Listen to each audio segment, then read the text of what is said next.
Lance Morgan is unique in so many ways because if you hear a name that people said, I wish we could clone him, I wish we could put him on every reservation, and we would have a much better opportunity for Native Americans all over this country. The Governor Johans once came to our office. We're going to talk a little bit about a town we're building, and he said, what can we do to help? And I said, frankly, guys, if you just leave us alone, it would be very helpful, I think, because we're on to something in our world in terms of providing for ourselves. We realized a long time ago that people aren't going to come to our rescue. In order to do one thing, we have to do everything. We thought if we just fought poverty, it would work, but we still need a house. You still need a good home life. You still need a good job. You still need education.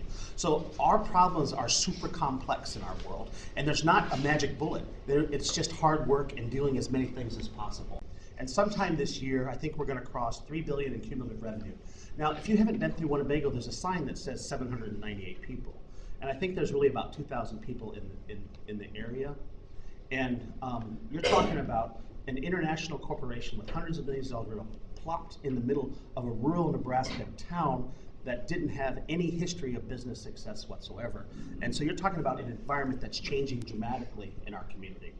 One of the things we did just start buying, we bought a housing and manufacturing company. We bought the bank, we started the used car company, we built the town from scratch.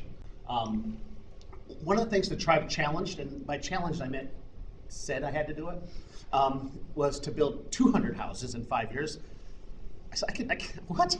So we decided to do 100 houses in 5 years. This is a small community, and build the infrastructure for another 100 more. We have built 57 of them already in 2 years. The cost of that is going to be around $20 million. The tribe has committed 6% of our profits to that. Now, the tribe gets a dividend from Ho-Chunk Inc. every year, 20%. 1/3 of that goes back in.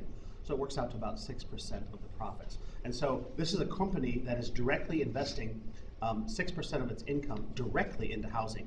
Now the rest of the money goes into social programs or to redeveloping the company. We do this because we often don't have tax revenues. That's some of the stuff that gets me in trouble with the state. We try to have taxes.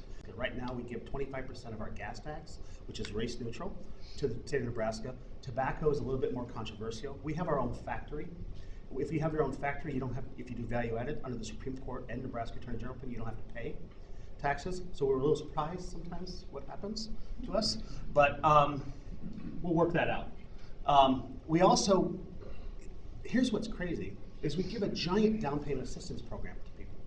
It's funded by our profits and by our gas tax money that we've been able to develop. We had people with jobs but no savings. We had a rural valuation problem. The houses in our neighboring town you can buy for $10,000 to $20,000. How are you going to build a $200,000 house and get an appraisal on it and get a down payment of? You'd have to put a down payment of $100,000 to $120,000 on that house to get it viable. So we wanted to jumpstart the housing market. So the tribe a few years ago made the commitment to take large amounts of money, $1 million of our profits. And the next 20 people get $50,000 for down payment assistance. We already had a $15,000 program, and this is not income restricted. It's not for poor people only. The reservation is filled with houses that are owned by the federal government, and so it's all low income. We wanted to develop a middle class in our community because that's who demands more from the schools, that's who helps run the community, that's what creates higher expectations. And so our tribe has committed huge amounts of its liquid capital into building up a solid base in its community. This was an empty field 10 years ago. And you notice that we're doing it in a, diabetes is a major problem for us. And so everything we've done in this community is designed to be a new urbanism style walkable community with sidewalks, all these pedestrian barriers, the trees, the bushes, the parallel parking. We've built this sort of Main Street environment that's designed to really create an opportunity. And Winnebago has won 5 Harvard Honoring Nations Award for innovations in tribal government, and one of them was for the Community Development Fund. That 1 penny of our gas tax, no, it's 1/3 of our tobacco tax. The tobacco tax that causes us trouble sometimes goes into a fund. And anybody in our town, anybody with a good idea for community betterment, community beautification, endowment, can apply for money, and we will provide 50% of the matching grant. So we provided 50% of the cost along with the infrastructure of this project. And I think, and we've done that for 30-some projects in our community. This is an example of us having our own ability to tax and setting up not a particular thing, but a system that allows good ideas to bubble up in our world. We're trying to kickstart what everybody else takes for granted in this country on our reservation. Here's just another home. We sell the houses at cost from our factory, and we put them up at absolute cost. We're a major developer in the Sioux City region. We sold one house for $140,000 in Winnebago recently. It sold in Sioux City, 20 miles away, for $248,000. So we give away the lot. We sell them at cost. We give $65,000 down payment assistance. We do everything we can, as long as you can get that loan for the rest, which means you got a job or probably got educated, and then it's the epitome of sort of the helping hand in our environment. And we bought the 40 acres to the north of the Ho-Chunk Village. This is the current Ho-Chunk Village. We bought the 40 acres here, but the tribe owns most of the 80 behind it. And so we hired HDR, who originally designed our project. They designed Exarban too, the same guy, Doug Bassan. And I'll show you another project they designed. We just won the Regional Planning Award in South Sioux City, Nebraska for a 200-acre project there. We won 2 awards there for that project. But we're going to extend the commercial area, apartments, housing, parks, and then we'll have these beautiful housing lots on sort of a rolling hill in the background. So this will set us up for the next 20, 25 years for our community. So Winnebago should maybe even double in size within the next 20 years. This is what we do in Sioux City and South Sioux City and Dakota Dunes, South Dakota. We're right in the corner where Iowa, Nebraska is. This project's in Sioux City. It's an older building right downtown. These are condos, office buildings.